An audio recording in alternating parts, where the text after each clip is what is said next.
ఉన్నపలంగా హైదరాబాద్ లో రేవంత్ రెడ్డి పోస్టర్లు కలకలం రేపుతున్నాయి.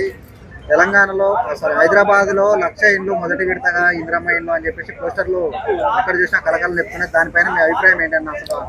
అసలు ముఖ్యమంత్రి గారు ఫస్ట్ ఇండ్లు ఎవరికి అసలు 1,00,000 మంది పేదోళ్ళని వెతికిందా లేక ఉండదా లేక దీంట్లో చాలా మంది అనుకున్నారు ఆ ముసుగులో ఇప్పుడు రేవంత్ రెడ్డి కాంగ్రెస్ అంటుండ్రు, అక్కడ బట్టి విక్రమార్క కాంగ్రెస్ అంటారు, ఒకవైపు పొంగులెడ్డి అంటే బట్టి రేవంత్ రెడ్డి కాంగ్రెస్ అంటే తెలుగుదేశం కార్యకర్తలకు కానీ రకంగా సోషల్ మీడియా ప్రచారం అవుతుంది. మరి రేవంత్ రెడ్డి ఎవరికి ఇస్తారు ఇంతకు? అసలు నువ్వు ఇచ్చిన ఇళ్ళలో ఎన్ని తప్పిదాలు జరిగింది తెలుసా? కాంగ్రెస్ పార్టీ కార్యకర్తలకు మొత్తము 70 గ్రామాలలో ఇచ్చారు. మిగతా ప్రజలు ఉన్నారు కదా, అసలు ప్రజాపాలన అంటావు, ఇందిరమ్మ ఇల్లు అంటున్నావు. అసలు ఇందిరమ్మ పేరు ఎందుకు పెట్టినా పథకం ఇంకా అవసరమా?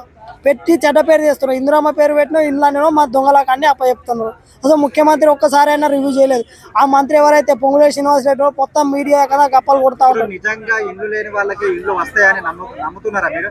అస్సలు నమ్మకం లేదు. రేవంత్ రెడ్డి ఫస్ట్ విడత మొత్తము దొంగలాగా దోచిపెట్టిండు. వాళ్ళకి బేకైన మాజీ అంతకుముందు టీడీపీలో ఉన్న వాళ్ళకు కాంగ్రెస్ లో ఉన్న వాళ్ళ కార్యకర్తలకు దోచిపెట్టిండు. ఇప్పుడు వాళ్ళకి ఇవ్వచ్చు. మొదటి విడత హైదరాబాద్ ఎవరికి ఇస్తారు? అదే ముఖ్యమంత్రి గారు చెప్పాలి. పేదరికాన్ని ఎంత నిర్మూలిస్తున్నారు, ఎంత మందికి ఇచ్చారో అనేది లిస్టు తెచ్చిన ఇప్పటి వరకు రిటర్న్ బ్యాక్ తీసుకున్న ఎవరైనా ఐఏఎస్ అధికారులతో తీసుకొని లేదు. అసలు ఆ మినిస్టర్ ఏం చెప్తున్నా, తలలేని మినిస్టర్ గా పొంగులేటి శ్రీనివాస్ రెడ్డి గారు ఆ రకంగా వివరిస్తున్నారు. నీకు ఒక్కరు తెలుసా ఎక్కడ పేదరికం ఉన్నది, ఎవరు నిజమైన బాధ్యతలు ఎవరో తెలుసా? అంతా కూడా రాజకీయ ముసుగులలో ఉన్న పార్టీల ముసుగులలో ఇస్తా ఉన్నారు. ఇది ఎంత మేర కరెక్ట్? పొంగులేటి శ్రీనివాస్ రెడ్డి గారు, రేవంత్ రెడ్డి గారు అసలు మీకు ఇంతకు అవగాహన ఉన్నదా? మీరు మంత్రులుగా ముఖ్యమంత్రి ఏం చేస్తారు? అసలు మొత్తం పేదరికాన్ని నిర్మూలించడానికి ఇస్తారు, మొత్తం కార్యకర్తలకు ఇస్తారు. ఇవ్వాలా అంటే ఎవరు పార్టీ వాడు అధికారాలకు వస్తానికి ఇచ్చుకుంటే ప్రజాస్వామ్యం ఎందుకు, రాజకీయం ఎందుకు, ముఖ్యమంత్రి ఎందుకు, మంత్రులు ఎందుకు, ఇది ఎందుకు, ఈ వ్యవస్థలు ఎందుకు? అంటే వ్యవస్థలని మీకు నచ్చిన వాడికి ఇప్పించుకోవడానికా? అంటే అధికారం మీ వాళ్ళే ఇవాళ గతంలో చూసుకున్నట్టయితే హైడ్రా పేరుతో చాలా మంది ఇల్లు కూల్చేశారు. సో వాళ్ళకి న్యాయం జరిగే అవకాశం ఉందంటారా?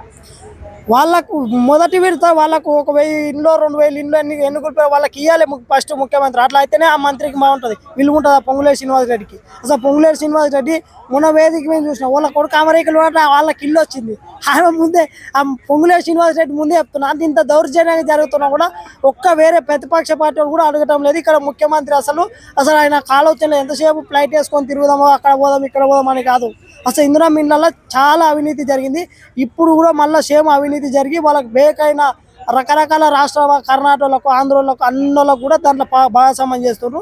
ముఖ్యమంత్రి గారు మీరు లీగల్గా ఇవ్వండి, అక్కడ కలెక్టర్లని బాధ్యులను చేయండి. కలెక్టర్ ఎవరైతే ఉన్నారో గ్రౌండ్కి వెళ్ళి వాళ్ళ చేతుల మీద ఇచ్చినట్లు ఉంటేనే నిజంగా పేదలకు వస్తాయి. లేదు ఇంతకు ముందులాగా జరిగింది అనుకో, ఇంకా మీకు బేకైన పార్టీ కార్యకర్తలకు ఇచ్చుకునేటట్టుగా జరుగుతుంది. ఇప్పటికైనా ముఖ్యమంత్రి గారు మార్చుకోవాలి ఆ నిర్ణయాన్ని.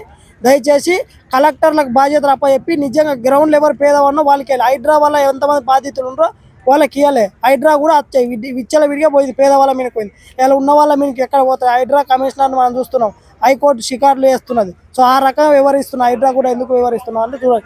కాబట్టి ముఖ్యమంత్రి గారు ఈసారి ఇళ్ళ తప్పిదాలు జరిగితే మిమ్మల్ని నెక్స్ట్ ప్రజలు మిమ్మల్ని ఎట్లా బుద్ధి చెప్పాలో అట్లా బుద్ధి చెప్తారు. ఎంత నిర్ణయాన్ని మార్చుకోండి, సిస్టాన్ని మార్చాలి. మీరు కలెక్టర్లు నేరుగా పోయి బాధ్యత ఎవడో పలానోనికి ఇల్లు లేదని చెప్పే విధంగా ఉంటేనే హైదరాబాద్లో జరుగుతుంది.